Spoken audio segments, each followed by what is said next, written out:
며칠 전에 저희 딸이 저에게 이런 질문을 했습니다. 아빠, 뉴 이어가 한국말로 뭐라고 합니까? 그래서 새해야 라고 대답을 해주었더니 저희 딸이 다시 질문을 하더라고요. 왜 새해냐는 거죠. 뉴 이어. 이어는 선이 아니잖냐. 선, 해. 왜 해가 들어가냐. 이어이기 때문에 뉴, 새, 이어, 년이 아니냐. 그러면 새 년이 아니냐. 절대 욕하는 거나 이런 발음이 아니에요. 정말 궁금해서 저한테 그렇게 물었어요. 그래서 제가 새 년이 아니라 새해라고 해. 그랬더니 그럼에도 불구하고 고개를 가우뚱거리면서 이상하다. 새 년인 것 같은데 라고 하더라고요. 여러분, 오늘 새 첫 주일입니다. 해피 뉴 이어. 우리는 이렇게 인사를 하고 또 우리 한국 사람들은 새해 복 많이 받으세요 라고 인사를 합니다. 한국 사람들이 이 복이라는 말을 좋아하기 때문에 이 새해 복 많이 받으세요 라는 인사가 우리 정서와 잘 맞다라고 말을 합니다. 그런데 또 이런 이야기를 하면 어떤 분들은 이 말에는 너무 기복적인 말, 기복신앙의 말이 아닌가라고 해서 조금은 조심스러워진다라고 이야기하는 사람도 있어요. 그러나 또 하나님께서 복의 근원이시기 때문에 이 말 자체는 전혀 문제가 없다라고 말을 하기도 합니다. 저는 이렇게 인사하는 것은 전혀 문제가 없다고 생각합니다. 그런데 정말 우리가 던져야 될 새해 복, 그 복이 무엇인가는 다시 한번 생각해 볼 필요가 있다고 생각합니다. 오늘부터 살펴볼 본문을 우리는 흔히 팔복이라고 말을 합니다. 오늘 첫 번째 복을 시작해서 내일부터 시작해서 다음 주 주일까지 같이 설교를 나눠보면 8가지 복이 딱 되더라고요. 그래서 이 팔복을 8일 동안 연속 이어서 매일매일 나눠보려고 합니다. 우리 사랑하는 성도님들, 새해 이 말씀을 통하여 복된 삶, 하나님께서 원하시는 복된 삶, 그런 삶에 참여하는 한 해가 되시기를 주님의 이름으로 축원합니다. 그런 의미로 이 말씀을 여러분들 잘 들으시고 여러분 삶에 새기시면 좋겠습니다. 주님의 공생애가 시작되며 가르치신 내용이 마태복음 4장부터 7장까지인데 우리는 흔히 이것을 산상수훈, 산상설교라고 말을 합니다. 산 위에서 사람들을 앉혀놓고 설교하셨기 때문에 산상설교라고 말을 합니다. 그런데 이 산상설교를 간통하는 하나의 주제가 있는데 그 주제가 뭐냐면 하나님 나라입니다. 그리고 그 산상설교의 가장 앞부분에 나오는 게 뭐냐면 팔복입니다. 8가지 복이라고 해서 팔복이라고 부르죠. 예수님께서 이 땅에 오셔서 가장 체계적인 설교를 하신 첫 주제가 뭐냐면 바로 복입니다. 그런 의미에서 복은 우리 주님께서도 중요하게 여기셨던 내용입니다. 제 신학교 후배가 첫째 아이를 임신하고 나서 태명을 짓는데 태명은 원래 촌스럽게 짓는다고 하잖아요, 보통. 그래서 지은 이름이 팔복이었습니다. 그 아기가 팔복이었습니다. 입에 너무 제가 공감해서 착착 달라붙는다. 팔복이. 그런데 전도사님이기 때문에 이 산상 설교에도 나오는 내용이기 때문에 너무 어울렸습니다. 근데 나중에 보니까 그 팔복이가 딸이었습니다. 저는 그 후로도 딸이 태어났는데도 계속 이렇게 불렀습니다. 팔복이 잘 있어? 팔복이? 그랬더니 제가 이 이야기를 해줬더니 어떤 권사님이 때마침 딸이 임신을 한 거예요. 그래서 집에 가서 딸에게 이야기하겠답니다. 태명을 팔복이라고 지으라고. 저는 이 땅에 팔복이들이 늘어났으면 좋겠습니다. 팔복이. 네. 그러나 좀 우리가 생각해 볼 팔복은 어떤 거냐면 당시의 사람들도 그렇고 오늘날 사람들도 마찬가지입니다. 우리는 복에 대해서 조금은 잘못된 생각을 하고 있기 때문에 그렇기 때문에 예수님께서 특별히 이 복, 팔복이라는 이 주제를 가지고 설교를 하셨다라는 것입니다. 팔복 그러니까 우리는 이렇게 살면 복을 받는다라고 생각을 하고 그런 의미에서 해석을 하기 쉽습니다. 근데 팔복은 그런 의미가 아닙니다. 이러이러한 사람은 복이 있다. 그 이유는 이러이러한 복이 있기 때문이다. 이것을 이야기하고 있는 것입니다. 그렇기 때문에 팔복을 읽어보면 사람들이 기대하는 것, 이 땅에서 말하는 복과는 다릅니다. 이 땅에서는 부자가 복이 있다라고 말을 합니다. 그런데 팔복은 뭐라고 시작합니까? 심령이 가난한 자는 복이 있다라고 말합니다. 이 세상에서는 물질적이고 현세적인 복을 이야기하는데 팔복은 이 세상 중심이고 사람 중심인 복을 이야기하는 것이 아니라 하나님 중심이고 하나님 나라 중심은 복을 이야기하고 있습니다. 그렇기 때문에 이 땅의 복과는 다른 것이죠. 그러면 팔복을 어떤 의미로 우리는 정의해 볼 수 있느냐? 이런 거예요. 하나님 나라에 속한 백성들이 이 땅을 어떻게 살아야 되는지를 구체적으로 보여주는 것, 그게 팔복이에요. 그러므로 하나님 나라의 백성들이 이 땅에 우리는 살고 있지만 이 땅의 사람들을 본받지 않고 다르고 구별되게 살아가는 것이 이 산상설교의 핵심이라는 것입니다. 오늘 본문을 봐도 어느 성경에는 3절이 마카리오이라고 시작합니다. 이게 뭐냐면 복이 있나니. 심령이 가난한 자라고 우리는 시작하는데 어느 성경은 복이 있나니로 시작합니다. 그래서 팔복은 다 이렇게 시작하죠. 마카리오이 이렇게 시작을 합니다. 그런데 이 마카리오이의 원형이 뭐냐면 마카리오스입니다. 이 마카리오스는 조금 더 우리말과 더 비슷한 말이 사실은 행복한이라는 의미와 더 가깝습니다. 그런데 이 행복한을 자꾸 사람들이 감정이나 환경적인 상태를 행복하다라고 생각하기 때문에 오히려 모호하지만 blessed, 복된 이 표현이 더 맞는 것 같기도 합니다. 그래서 복 있는 사람이라고 이 말을 할 때 예수님께서 이 복은 세상이 말하는 복이 아니라 행복인데 그 행복은 어떤 거냐면 내적인 평안, 내적 지복, 내적 행복 이렇게 말할 수 있습니다. 그렇기 때문에 이 팔복은요 환경이 주는 것은 아니에요. 그러니까 환경이 주어져야지 내가 행복하다, 내가 복되다라고 말하는 것이 아니에요. 어떻게 이야기하냐면 어떤 사람이 복 있는 사람이냐, 어떤 사람이 행복한 사람이냐. 첫 번째 뭐라고요? 심령이 가난한 자는 복이 있다라고 이야기합니다. 여러분 헬라어로 가난이라는 의미가 두 종류의 의미가 있어요. 그러니까 심령이 가난한 게 뭐냐?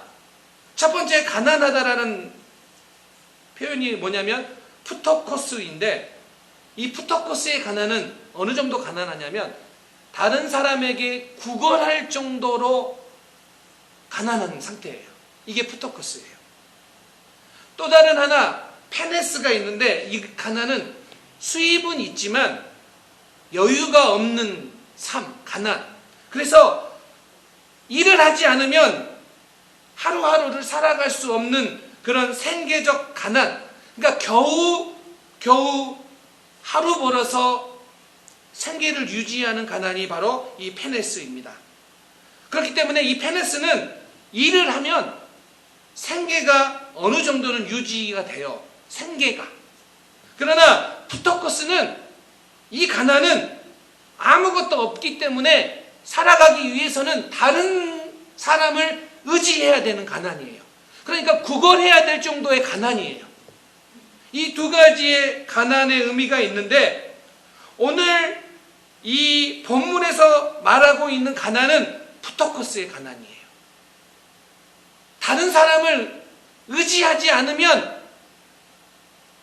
살 수 없는 가난 정도의 가난을 말하는 거예요. 이 단어가, 이 푸토코스라는 단어가 어디에 성경에 사용됐냐면 여러분 의지할 사람이나 재산이 전혀 없는 거지 나사로 그리고 마지막 재산인 2렙돈을 바친 과부를 표현할 때 그때 사용하는 단어가 이 푸토코스예요.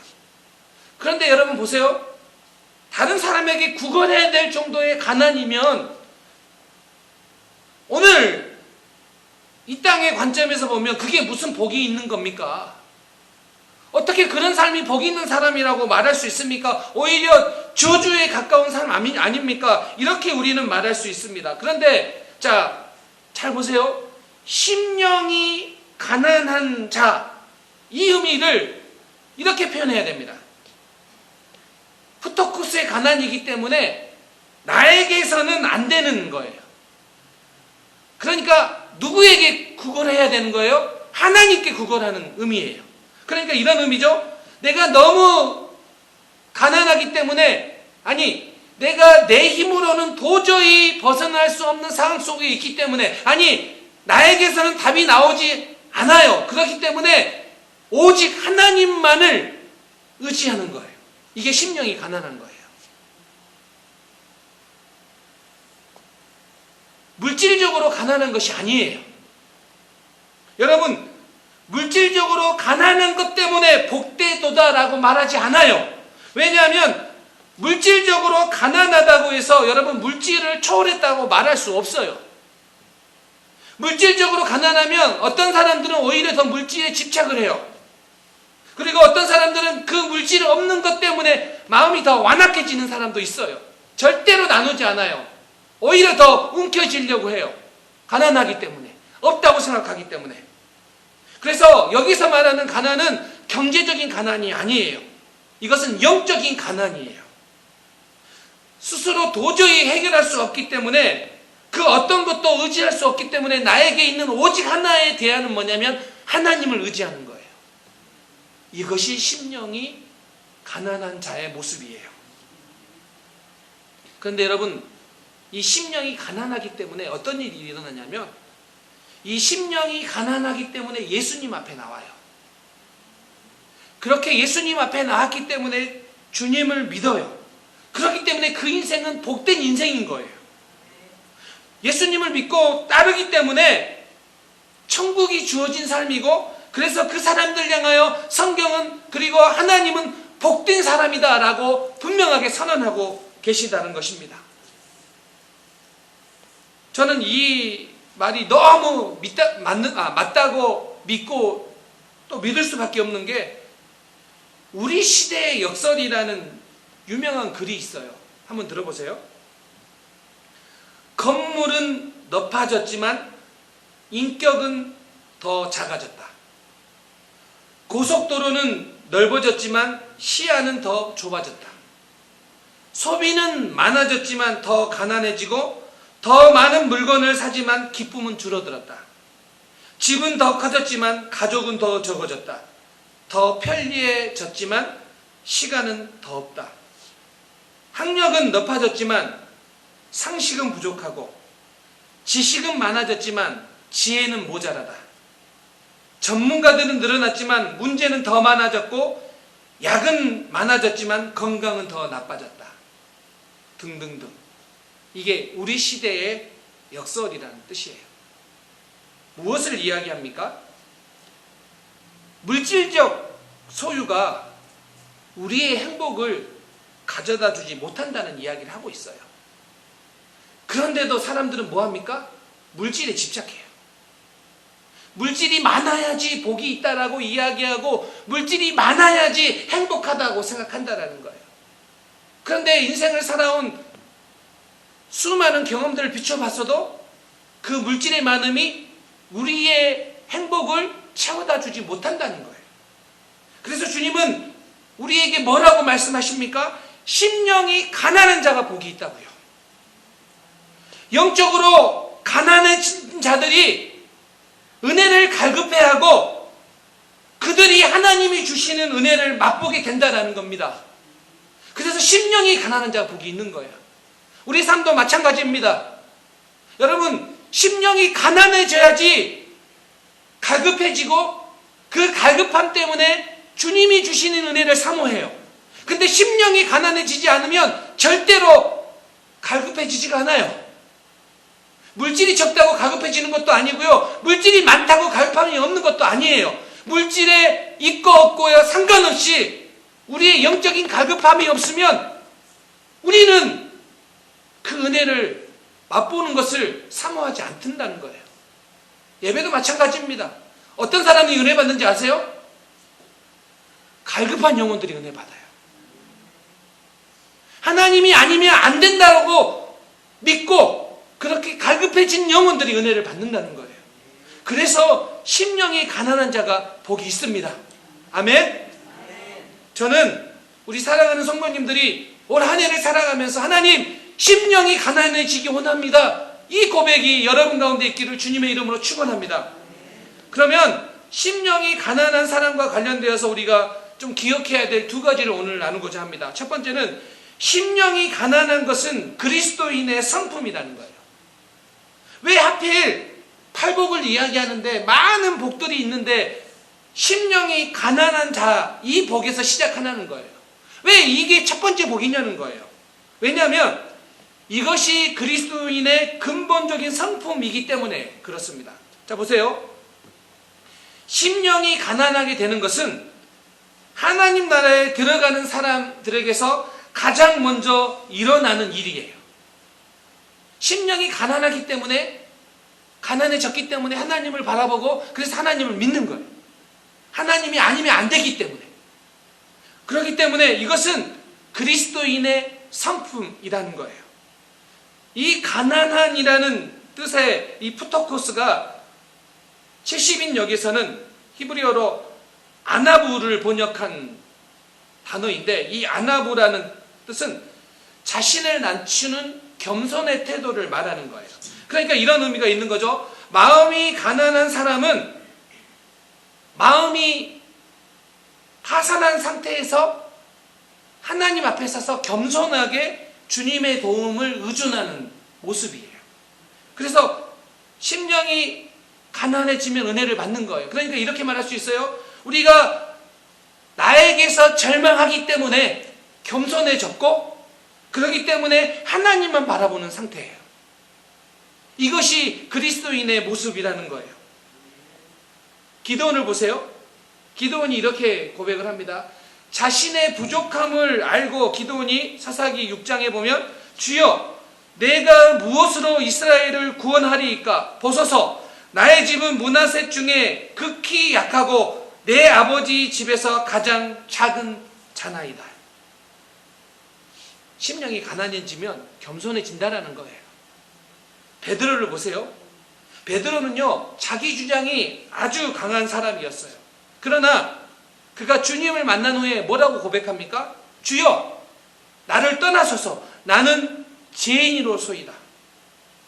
이게 베드로의 고백 아닙니까? 그렇게 자기 주장이 강한 사람이 주님을 만나고 났더니 어떻게 됩니까? 겸손하게 될 수밖에 없어요.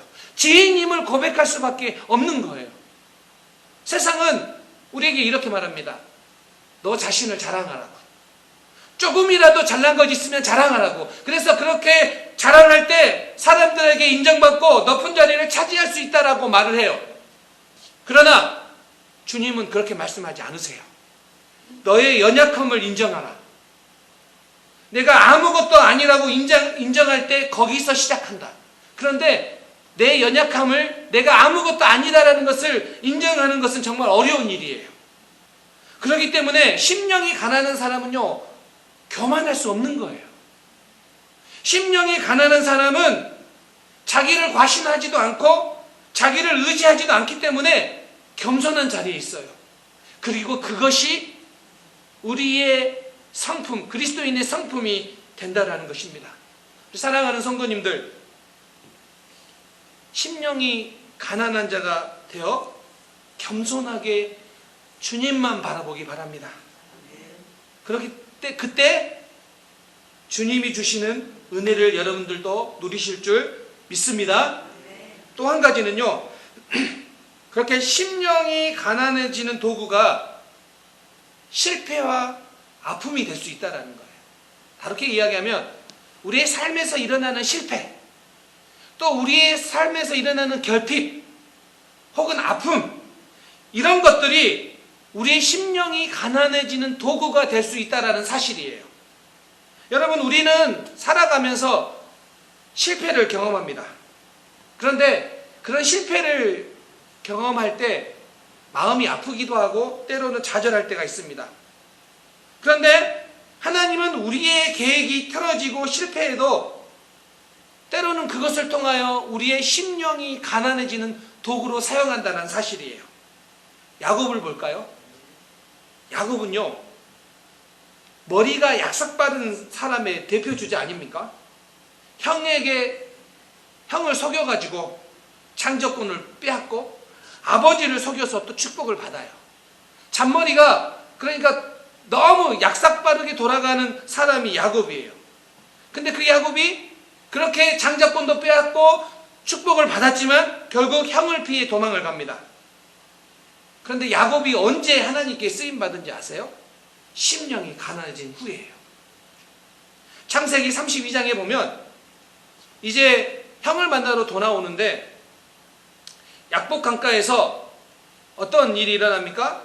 하나님께서 야곱의 허벅지 관절을 쳐서 그가 나중에 절개됩니다. 그런데 뭐라고 이야기하냐면 29절에 보면 하나님께서 거기서 야곱을 축복한지라 라고 말씀하고 있습니다. 언제 하나님이 축복했다고요, 야곱을? 야곱이 허벅지 관절이 쳐서 발이 절개된 그때 야곱이 축복을 받았다고요. 야곱이 겸손해졌을 때, 야곱이 실패해졌을 때, 야곱이 아픔을 경험했을 때, 이 전까지 야곱의 생애를 보면 야곱은 다 이겼어요.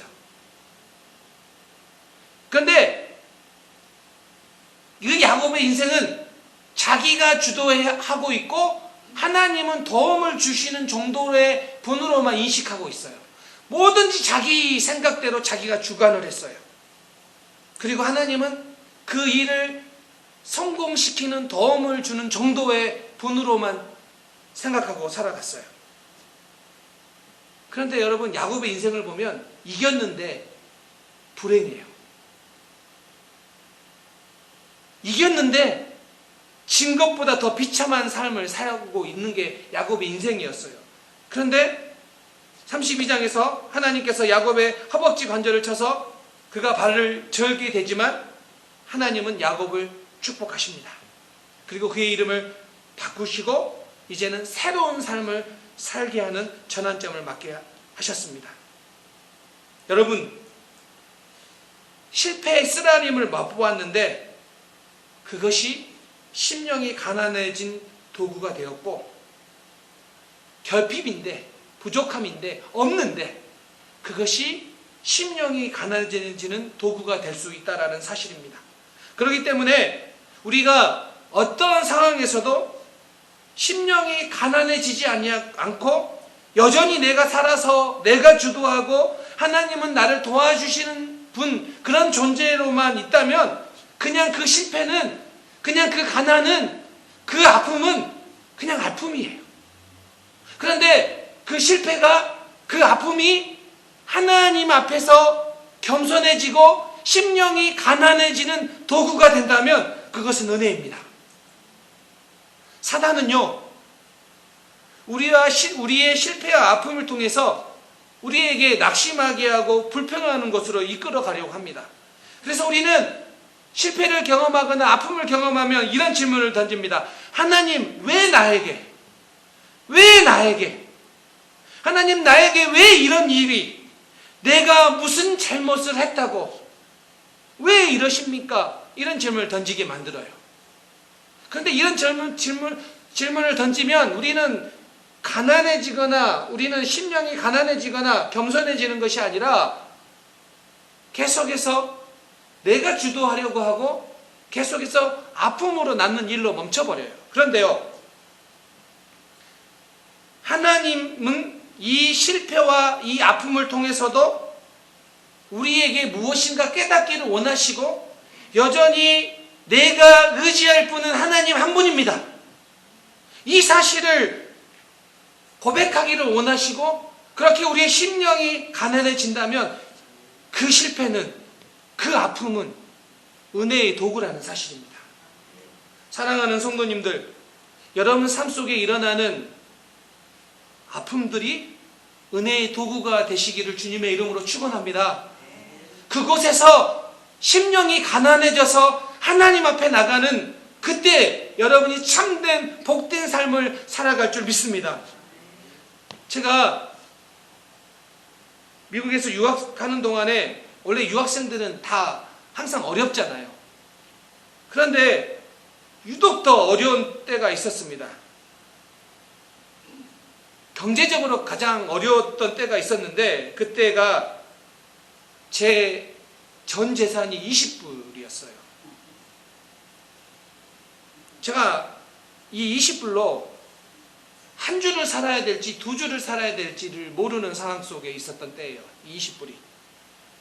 제가 이런 말을 한 적이 있는 것 같아요. 그 20불만 있을 때 아내가 저에게 설렁탕 먹고 싶다. 근데 설렁탕을 못 사줬습니다.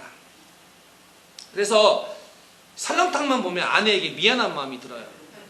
그래서 한동안 설렁탕 집에 가면 아내에게 설렁탕 먹어, 설렁탕. 딴 거 먹고 싶어 해도 그냥 설렁탕 먹지. 좀 한이 맺히는 설렁탕이었어요.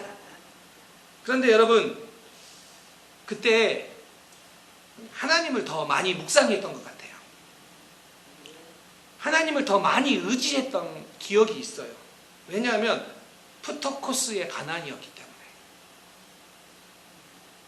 제 경제적인 상황만 어려운 게 아니라 미국이 어려웠고 전 세계가 어려웠는데 그때 유학하는 유학생들이 너무 힘들어서 한국으로 많이 돌아가고 저희도 너무 힘들어서 그냥 어떡하지 하고 있을 그때였는데 그게 딱 이 푸터코스의 가난이었어요.